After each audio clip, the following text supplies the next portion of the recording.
Hello, y'all, and welcome back to another episode of Programming with Staff, or Project Development with Staff.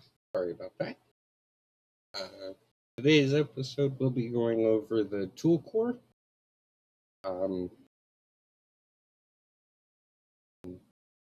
We'll be going over all the systems which are part of the ToolCore.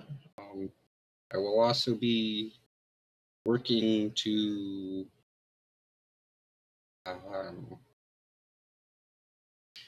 get all the systems documented in their current state.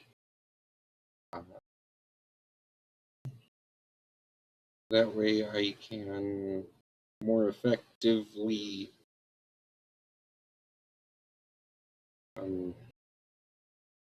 move forward is all the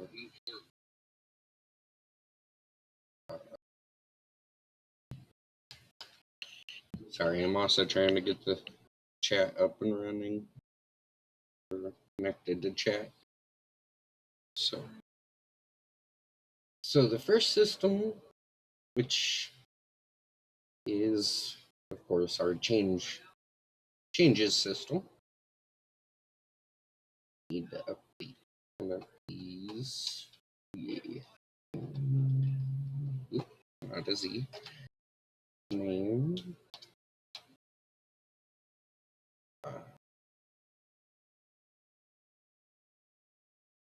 System.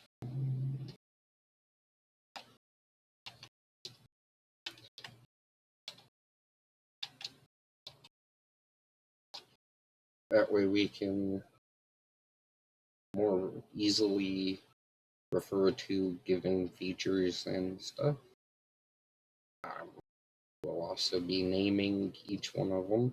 So this one is basic. This feature is pretty much in charge of having data objects which can be loaded from the versioning. That's what the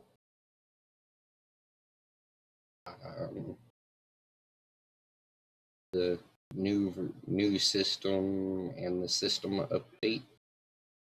These two.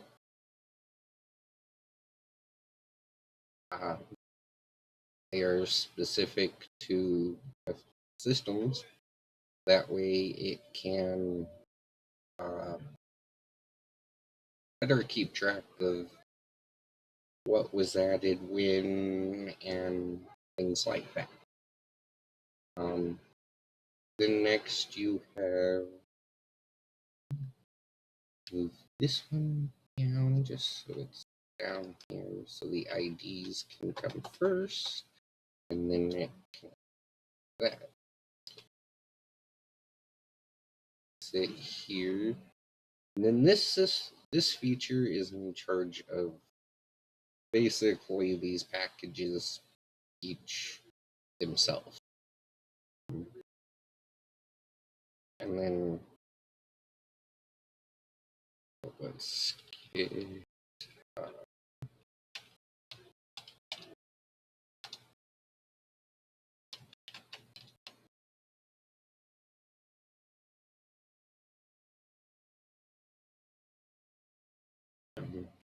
and these will all be loaded, which is why this one's called the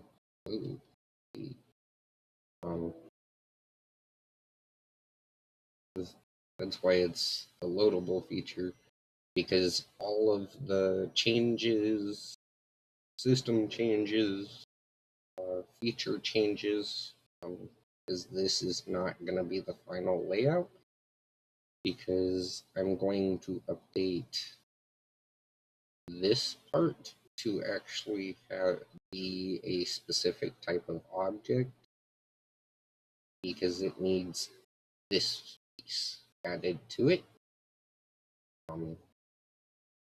which will, that way we can know if the initial version is a concept or if the initial version was actually added to a project in a working state.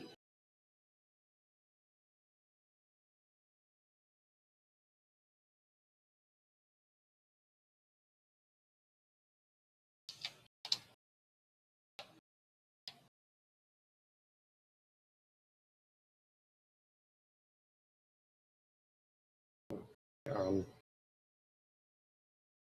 so that way, like I said, that way we can keep track of which type of ad it is, which will be used later. So that way, because originally the way I had it was structured so it only added feature once it was coded in. But my problem was that I sometimes wanted to have the feature documented, but let people know that it's planned and it will get added, but hasn't yet. So a lot of this was set up using that original base concept, but now I'm going to be updating it as part of this 0.05 development build.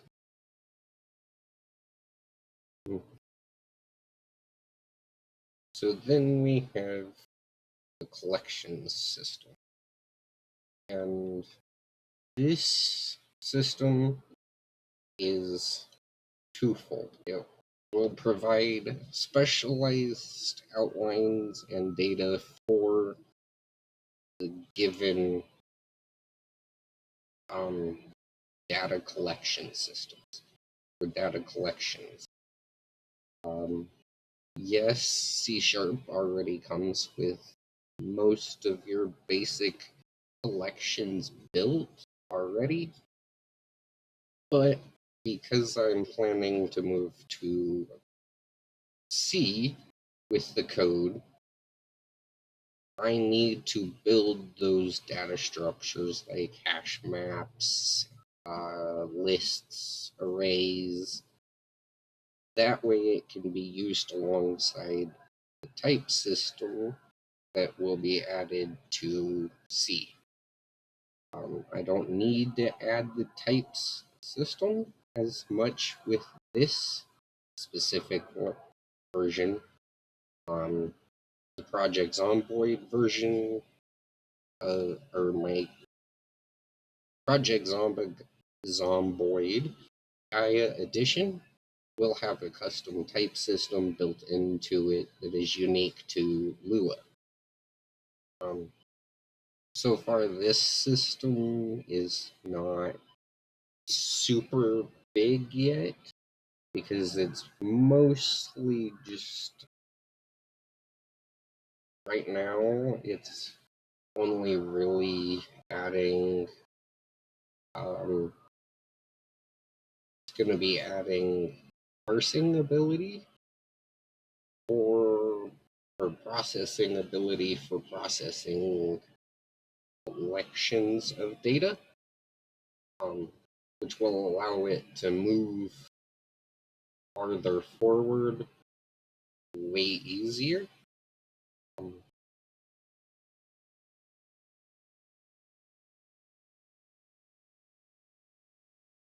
Hey, Blood, how are you today? Or I asked you that already. But hello.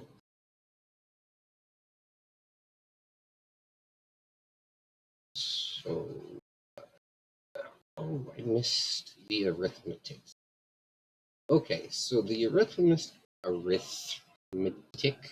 system is specifically tailored to allow all the applications, tools, and stuff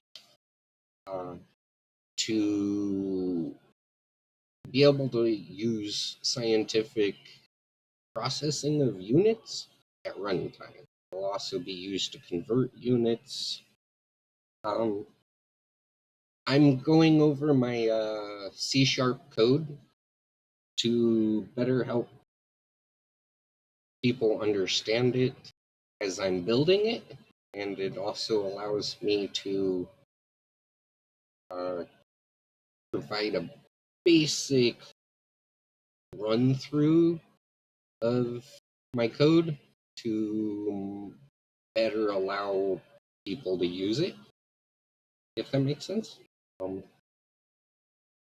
Because what I do is I stream here on Twitch, and then for people that missed it, they can catch it on YouTube because it'll be uploaded to YouTube in its full length form. Because each episode of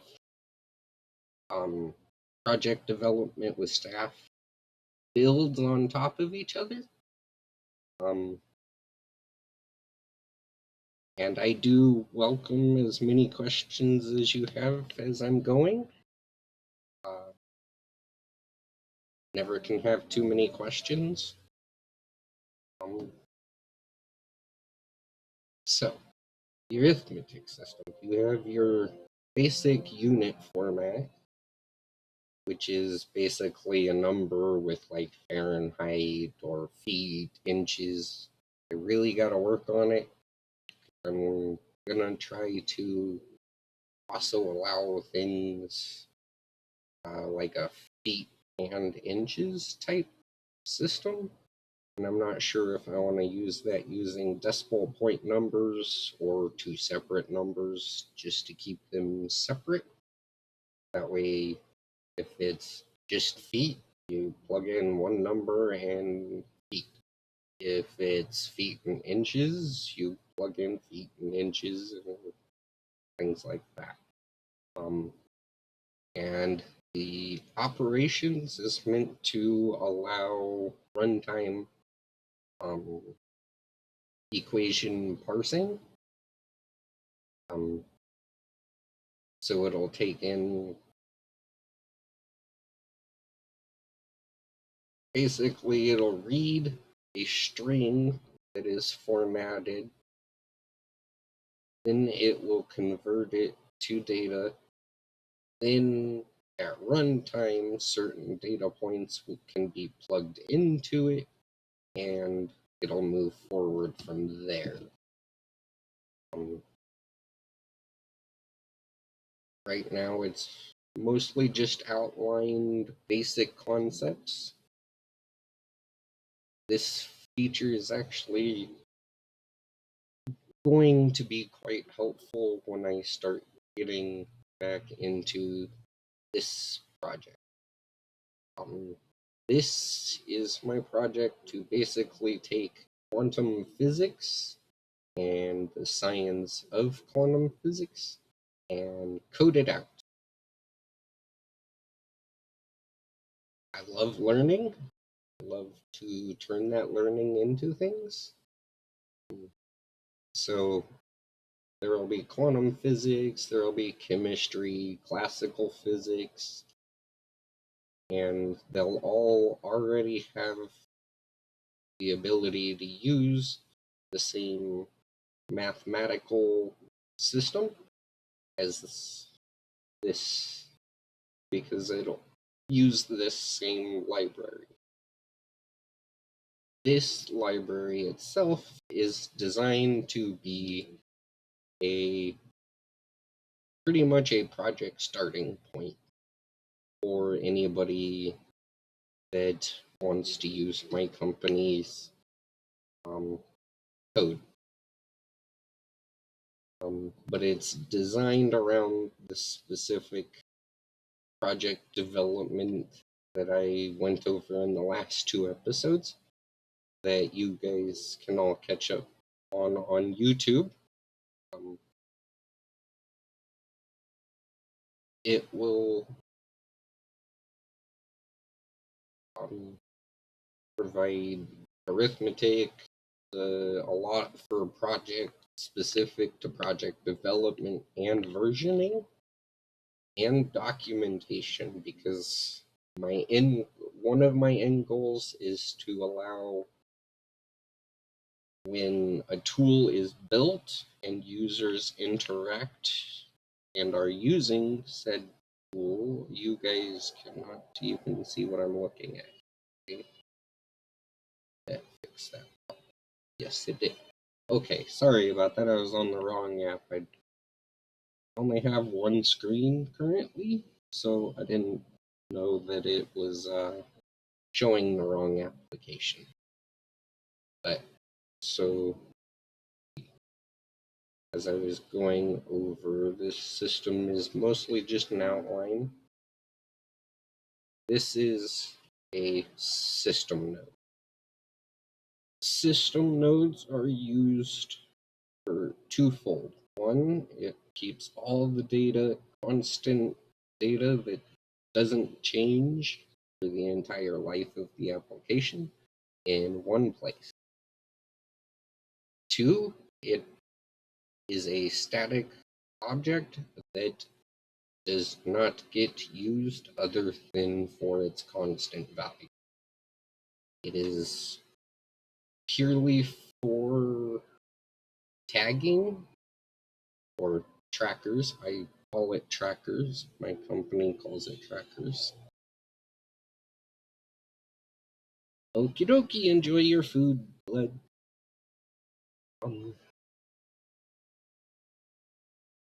System nodes are for applying trackers, which it's only a basic format, but if you know what attributes are in C#, they are a wrapper feature for attributes.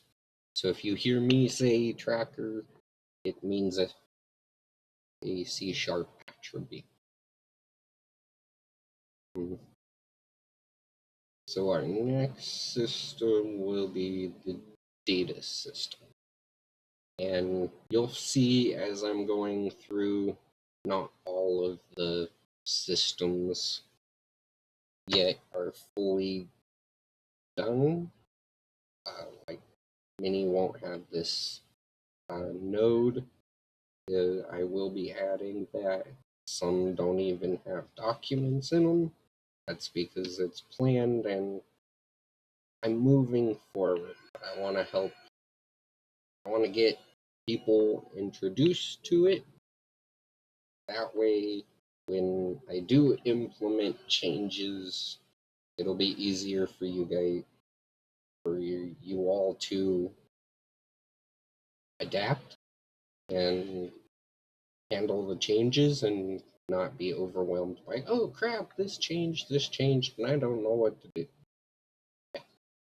So, the data system is a collection of, it'll be in charge of taking strings from a file and turning it into objects, or going the other way, from objects to the data. So, the first thing that you'll probably not really understand is the RTDD. RTDD stands for Realms Typed Data Definition. It is JSON, JSON file format with what will look pretty much like a C# attribute, like I was showing here. This part.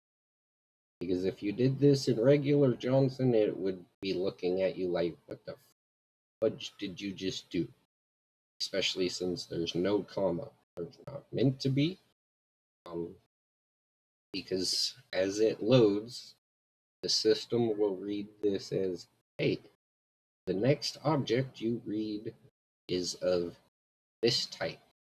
So when you go to convert it to an object, convert it to this, not what this one expects. Because this will expect a list of changes outline. But using this, make sure that this gets loaded as a new system data. And that name's actually going to change if I remember correctly, but I'll cover that later. Change it later. Yeah. So that covers that. Then after you've got the So most of this is going, this intermediate is because it'll load from string, RTD, RTDD objects, which are basically the data loaded as whatever part JSON basically would load it to. With a few exceptions, like I said, some objects can be specifically typed and things like this feature, the RTD data stores the it the Johnson data in a data file. This file will be used both for storing the data in this intermediate step, but also when I get to extensions, which is another feature that's not yet added, again, explaining why I wanted that add type so I can better document and outline and keep things more organized. So yeah, the RTDB data is specifically used in the intermediate step. It gets used in the conversion step because you can load your data from the RTD data. I can show you an example of that down here in the versioning a bit. So I guess shows it is RTD convertible, which is what controls this part. The version automatically has the ability to convert the string to a string, and then that string gets returned because the version will always be read as its versioned out string.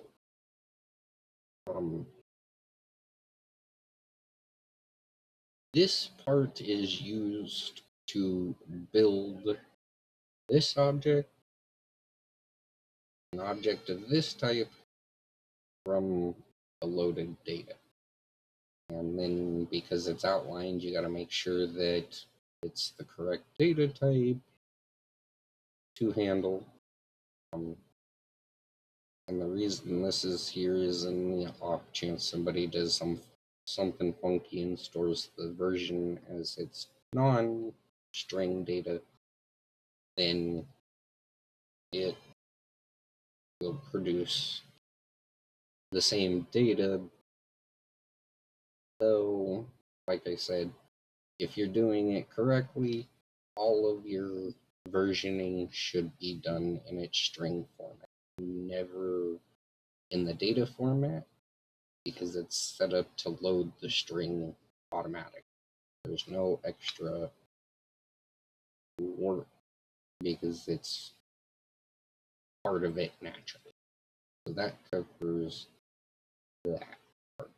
So, and that showed basically the intermediate step being turned into object step. Object for the string data being, for the intermediate data being turned into the object. And then the object being turned into intermediate data. So it's kind of a very circular system, which will use the processing system. Don't worry about it, we'll get there. So the next is the engine. It's very simple. It's your one static object for interacting with the entire system. Some parts aren't finished yet, and that's because I'm doing this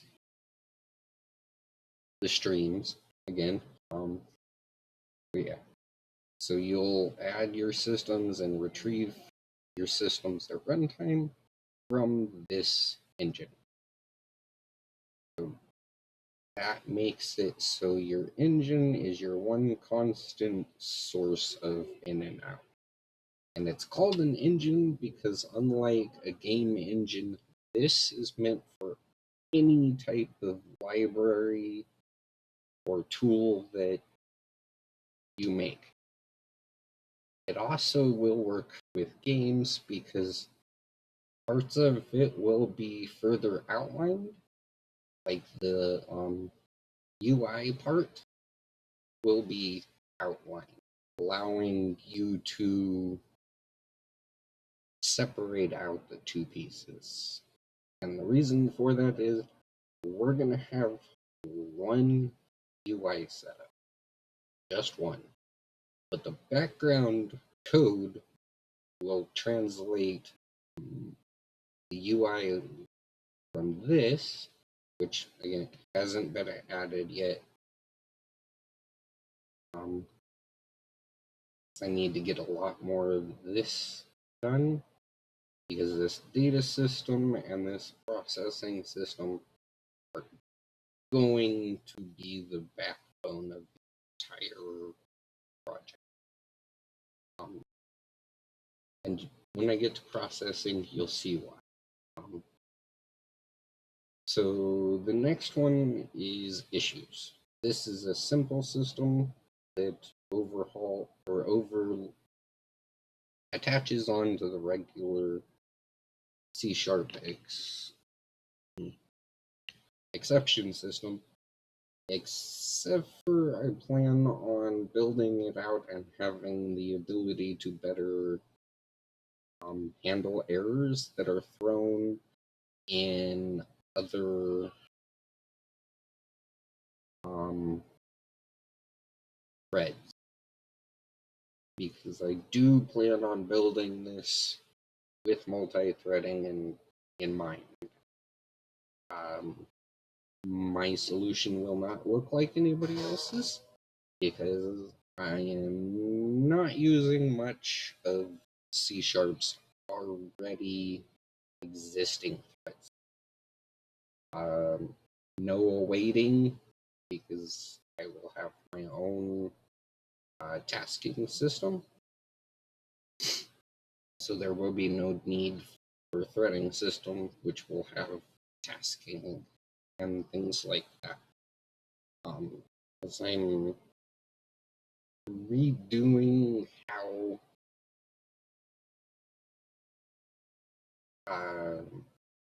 an application runs, and I'm also using a setup that will basically drop it into tasks for the main thread, tasks for subthreads, and then you'll have, because I plan on being able to take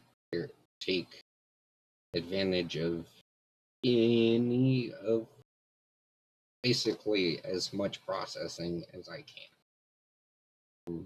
It will make the code a bit more complicated. But I'm actually rather looking forward to the experience with multi-threading because I've noticed a big lack of multi-threading in C# as a language. Like Unity doesn't really naturally take care of multi-threading and does make things difficult. And there will be a feature with threading that allows things to jump between threads. So say one step needs to run on whatever thread is available. But then the next one, it needs to run, say, I don't know, your graphics card. So it needs to run on the main thread. with my system, it will be set up so when it finishes a step, it will update itself and say, hey, I finished the step I was on, but my next step needs to jump to the main thread, and it will jump to the main thread before it runs the next step. And yes, it is broken down into steps. So next is the next system is memory. Memory is a very basic setup, but it will be used to make sure that data objects run more smooth.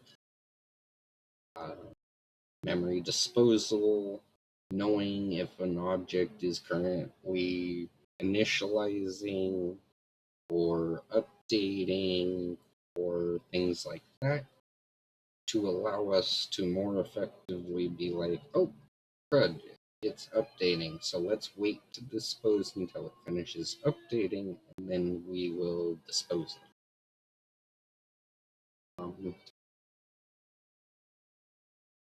Again, this is one to help out multi-threading, but it will also be used to help when I build the actual game engine, the Realms engine, because it'll be using SDL and OpenGL. I will be wrapping it into its own engine and ran fundamentally differently than you would expect. I haven't got to that though because I did lose a hard drive with all my work on it, or I'd still be working in C, probably starting over that project because I added a feature that's kind of a pain in the butt to redo everything because it does change the whole system, how the whole system runs. Now, the object system is designed to be an intermediate. It has its own processors that convert objects to the stuff for the RTD processing.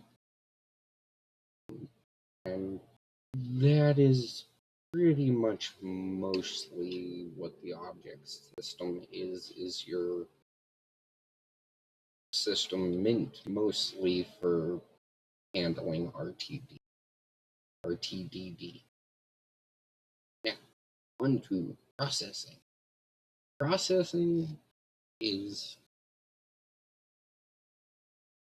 very dynamic.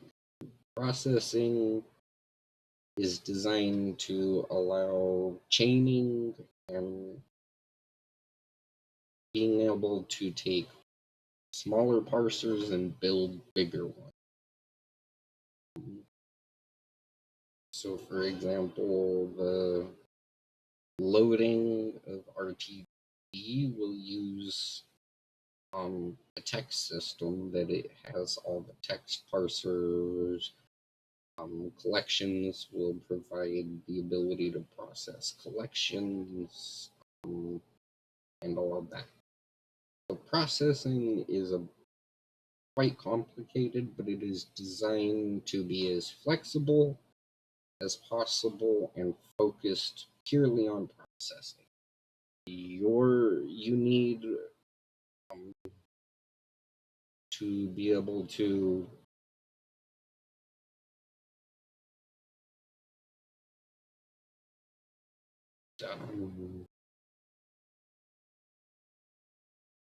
I forgot what I was saying about that. Anyways, it is designed to take inputs and outputs and be able to run the same whether it's processing an original input or if it's processing the output of another processing. And I say process in part because you've got chains, which are meant to take commands and then do certain aspects to manage how the processor functions. Your packages will have a main one that means when it runs, it automatically knows whether to spit something out or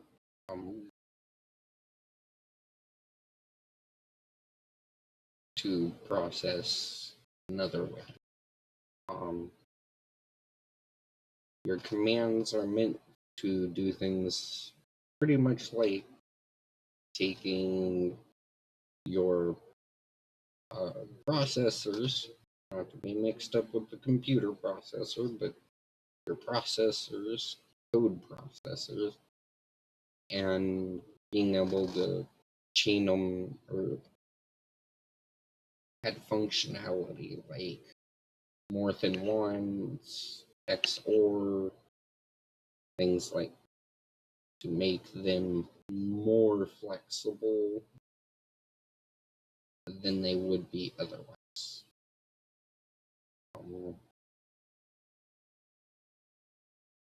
And configuration is because it uses arguments to control processing to again slim down the entire size more, because instead of having to have 50 processors or 50 commands, you can have one command that does the same no matter what data gets passed in.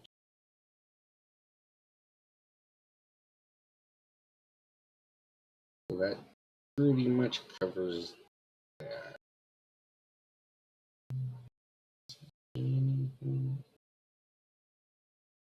Oh, yeah. And like I was saying, how data can go in and out, it's because we have this. This tells us whether the object being stored is an input or an output. That way we can just simply go if the value type equals this dot option or dot input, then retrieve the input. Otherwise, retrieve output. Again, just to slim down how much processing and converting and stuff you have to do, it makes it much easier to just take in one or the other and then flip it over. Then you've got your projects. This system isn't, the data is not added yet. This system will be used to use trackers to keep track of actual functionality, linking features to data objects, or linking the system to the system, or linking the project as a basically linking this as a project as a whole. It will be used quite extensively to build a lot more. Build more functionality between the projects and the toolkit. Okay. So next is searching. This is mostly used to help speed up handling of inventory, or not inventory, collections. Because it will, instead of having to run two searches or a search and retrieval, what I do is you can do the search, find specifically for like list. Just an example, it's not coded in yet. Well, it is, but not in this way that you guys could easily understand it, because it's something I'm barely understanding. So what it does is, say I search the library for the index, no, to see if a value exists. Instead of just returning the value, I can return the index and the value. It might seem redundant, but it's something through the years I found myself doing quite often, having to do redundant data retrievals and things like that. Um, that way it's more effective and less code, less runtime handling, and cleaner code as a whole. So like I was saying, on to the next system. This system is actually called the project systems system. It provides a way to manage, and yes, it's followed currently. Don't worry, I'm getting there. But you won't deal with this class itself. This will all be, again, internal, because this is used to keep that functionality out of the engine specifically. So all I have to do is let the engine all of these. That's why they're outlined, is because I need to retrieve them and so on and so forth. But here's the big one. This system base allows us to take in, and I need to add more code to that, but oh no, I don't. But I do need to add functionality. But anyways, there will be a step to initialize the system as a whole, and then it'll have disposal systems to help dispose of data at runtime. Most systems don't go this overboard, but since the system is dynamic, we made a quick way to get and retrieve instead of relying on static classes. There will be very few static. Project node, mostly your project and system nodes will be static. But for your guys' projects, that should be all that is static. But for ours, we have like the engine, so you can have a quick way to get retrieve static systems. And okay, so threading. Multi-threading system basically has it will fill multiple threads with a customized layout that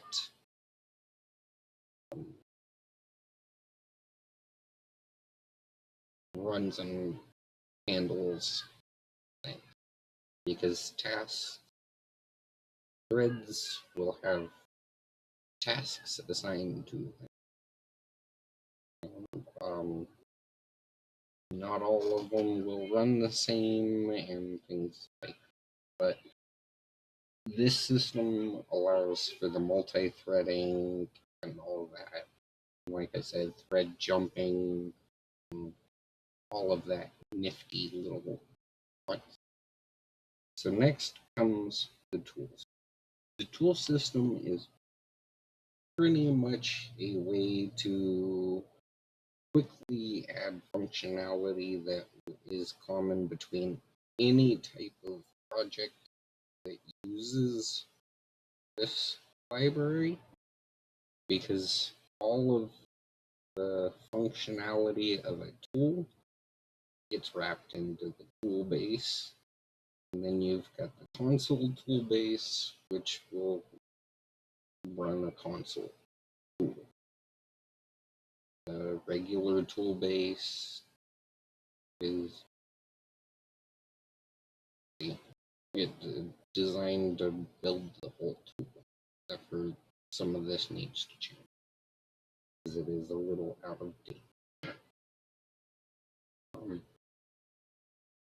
Then we've got the tool engine. This will be used to draw, update, change screens, things like that, because it will have a specific way our code is set up. That way, when you change from like one part to another part of the game, things don't go funky.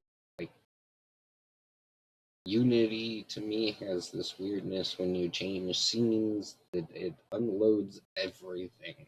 I mean, everything but Unity itself.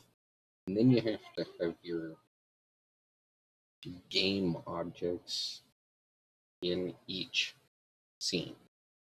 My system will be set up so you have your screens, which are constant.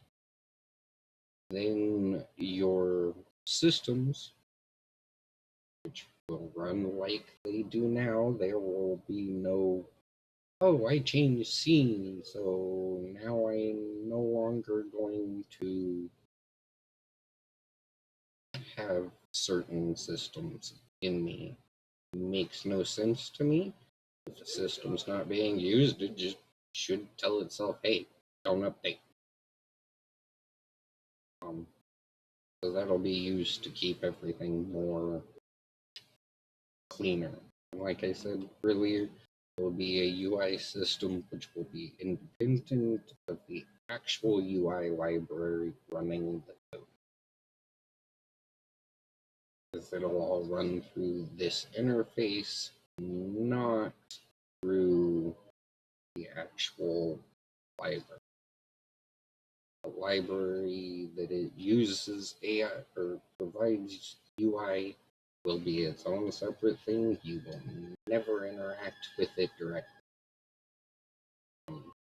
unless you're working on something, your own UI library or something. So that covers the tool system. Up next, you've got the trackers, which, like I said, it's just an attribute wrapper. I want a specific way to pull up, like, hey, I want all the realms data trackers on this object. Then you've got the type system. This will be used to speed up and interact with C#'s normal reflection and types. It's not quite implemented yet. That's to do, but it'll help making working with reflection a lot quicker.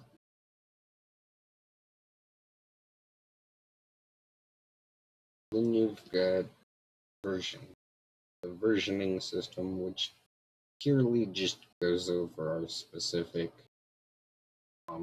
versioning layout for the different types of versions. You've got a project version, which covers project, makes sense.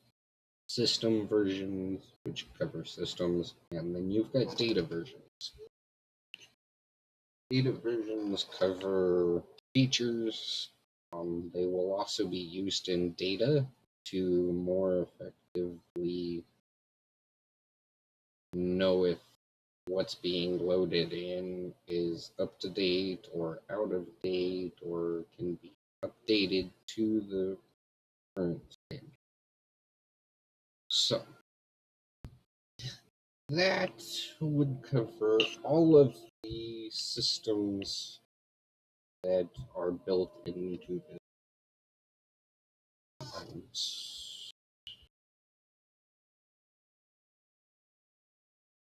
Okie dokie. Now, I gotta go and have a lovely day. And I'll see you tomorrow with another episode. But the next episode will be modding Project Zomboid,